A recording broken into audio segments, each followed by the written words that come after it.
कैसे ध्यान किया जाए? उद्धव ने पूछा। पहले आसन का नाम बताया, इस आसन से बैठिए, सब कुछ बता दिया। हाथ को नीचे ऊपर करके बैठिए, पैर कैसे रखे, सब कुछ आ गया। आसन जरूरी है। गुरु महाराज जी ने कहा, एक आसन से देर तक बैठे रहने के बिना धार गर मस्तक, पदावली है ना, तो पदावली में पहले गुरु महाराज की तस्वीर रहती थी, आजकल तो हटा दिया। तस्वीर के पहले पृष्ठ पर एक चैप्टर होता था गद्य, महर्षि वाणी, तो उसी में नीचे से दूसरा पारा में लिखा रहता था, धार गर मस्तक को सीधा रखकर एक आसन से देर तक बैठे रहने के बिना ध्यानाभ्यास नहीं हो सकता। वार्निंग की जो घंटी बजाई जाती, इसलिए एकदम उस समय आप आसन जमा दीजिए, लगा दीजिए।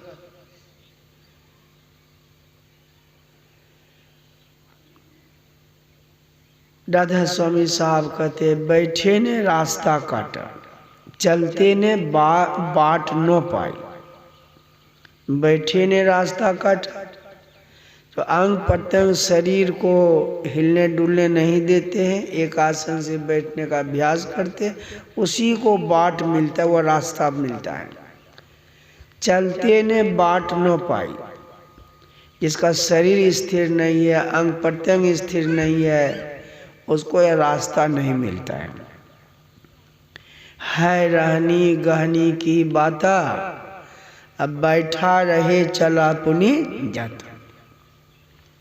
रेलगाड़ी चलती है ना पटरी पर, एक इंजीनियर मेरे गांव के गए थे जापान, प्रथम व्यवस्था रेल की जापान में ही है, तो आके बोलते थे जब गाड़ी चलती है जापान में, पता नहीं चलता गाड़ी चल रही है, इतनी कसी हुई पटरी रहती है ना, तो पता नहीं चलता गाड़ी चल रही है।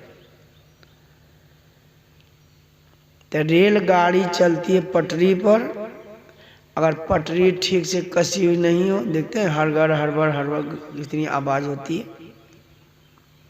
अब प्लेटफॉर्म भी डुलने लग जाए, अब पटरी भी हिलने लग जाए, तब गाड़ी चलेगी कि दुर्घटनाग्रस्त हो गई, गाड़ी दुर्घटनाग्रस्त हो जाएगी। इसी तरह से शरीर रूपी प्लेटफॉर्म स्थिर ही रहना चाहिए और अंग प्रत्यंग रूपी पटरी भी स्थिर रहनी चाहिए, तभी ये सूरत रूपी गाड़ी ठीक ठीक चलेगी। तो बहुत बहुत ये जरूरी है एक आसन से देर तक बैठने का अभ्यास करना। कबीर साहब भी कहते हैं, तन की कमान सूरत का रौदा, शब्द बांध ले ताना है, मारत बांध बिंधा तन ही तन सतगुरु का परवाना है। मारियो बाण घाव नहीं तन में, जिन लागा तिन जाना है, इत्यादि। तन की कमान बनाने के लिए कहते हैं, गगन की ओट निशाना है, वह प्रभु प्राप्ति का जो रास्ता है, चिन्ह गगन की ओट में है। ओट मतलब आड़, गगन में आकाश, अंधकारमय आकाश से वह अंधकारमय आकाश से प्रभु प्राप्ति का रास्ता छिपा हुआ है, गगन की ओट निशाना है। राधा स्वामी इस तुलसी साहब ने कहा, इस पर्दे स्याह के जरा पार देखना, स्याह अंधकार के पार में जाइए तो वो रास्ता प्रत्यक्ष हो जाएगा। इसी अंधकार में रास्ता छिपा, अंधकार में आकाश से वह ढका हुआ है। तो किस जगह ढका हुआ, किस जगह छिपा हुआ है रास्ता? तो जहाँ छिपा है वहीं खोजिएगा तब ये मिलेगा। छिपा है कहीं, खोजिएगा कहीं तो मिले। बुढ़िया की सुई गिरी थी कहाँ, खोज रही थी कहाँ, तो मिलेगी सुई। तो कहाँ पर यह रास्ता छिपा है, तो कबीर साहब खुलासा करते, दाहिने सूर चंद्रमा बाएं, तीन के बीच छिपाना है। चंद्र सूर्य नाड़ियों के बीच में ये रास्ता छिपा हुआ है, और चंद्र सूर्य नाड़ियों का बीच वही स्थान है, बीच जिसका कोई भी भाग नहीं, परिमाण नहीं, वही बीच है। और इस बीच में हमारा ठहराव हो जाए, चंद्र सूर्य के बीच में हमारा ठहराव हो जाए, इसके लिए कबीर साहब का तन की कमान, शरीर का धनुष बनाना पड़ेगा। धनुष एक बच्चों के भी हाथ में होता है, इसमें लचीलापन होता है, उस पर बाण छोड़िएगा कितना दूर जाएगा, नजदीके में गिरेगा। जो शिकारी के हाथ में धनुष होता है, कड़ा धनुष, उस पर बाण दूर तक जाता है। तो शरीर का धनुष बनाना है तो कैसा, मुलायम की कड़ा, कड़ा धनुष बनाना है। बहुत संत लोग शरीर को कष्ट भी दिए। स्वामी विवेकानंद रोते रोते गुमराह के पर में तकिया भींग जाता था। कितने संत माथे के बाल को रस्सी में बांध कर ठाठ में बांध देता था टाइट से, कहीं झुके नींद आएगा तो खिंचा कर, ये सब भी किए हैं करने वाले नींद को भगाने। तो गुरु महाराज ने कहा शरीर को कष्ट नहीं दीजिए, लेकिन आलस और गुनाबन से अपने को जरूर बचाते रहिए। तो शरीर का धनुष बनाओ, कड़ा धनुष, यानी एक आसन से देर तक बैठने का अभ्यास करना, यही है शरीर का धनुष बनाना। गुरु महाराज जी बाबा साहब के शरण में गए थे शुरू में, तो दीवार में पीठ सटी हुई थी। गुरु महाराज की ध्यान करते थे, पीठ सटी थी दीवार में। तो बाबा साहब ने देख लिया इनकी पीठ सटी है दीवार में, तो उसके हाथ को पकड़कर अपने चूतर पर ले गए बाबा साहब। अब पूछते क्या देखते हो, कहा लगता है चूतर पर ठेला पड़ गया है। तो बाबा साहब ने कहा मैं एक आसन से इतना देर तक बैठा हूँ, इतना देर तक बैठा हूँ, तो बैठते बैठते देखो चूतर में ठेला पड़ गया। एक आसन से इतना देर तक बैठा हूँ, तो जो बैठे चूत तो निकले सूत।